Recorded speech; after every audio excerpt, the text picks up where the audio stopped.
अंथरूण बघून पाय पसरवणे ह्याच्यावर की बकवास म्हणजे म्हणच नाही मराठीमध्ये. पैशाशी रिलेशन कसं असायला पाहिजे? पैसा ही अशी गोष्ट आहे ना, ती अशा घरात जाते जिथे पीस आहे. म्हणजे आपण एक्झाम्पल घ्यायचं झालं तर मी आज समजा ठरवलं की आज ना विक्रमकडे आपण 10 दिवस राहायला जायचं. मी विक्रमच्या घरी राहायला गेलो आणि दुसऱ्या दिवशी मला कळलं की विक्रमच्या घरी ना सगळेच भांडतायत. त्या घरात पीसच नाहीये. तर मी संध्याकाळी काही ना काहीतरी कारण देऊन मी निघून जाईन. सेम पैशाचं आहे. पैसा असा घरी नांदतो जिथे सुख आहे, समृद्धी आहे. Relationship with money is very important. ती म्हण काय, अंथरूण बघून पाय पसरवणे ह्याच्यावर की बकवास म्हणजे म्हणच नाही मराठीमध्ये.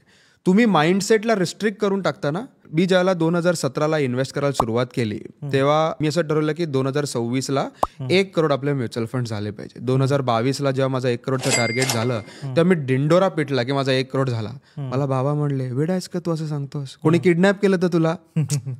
म्हणजे माइंडसेट आहे ना, इट इज व्हेरी इम्पॉर्टंट.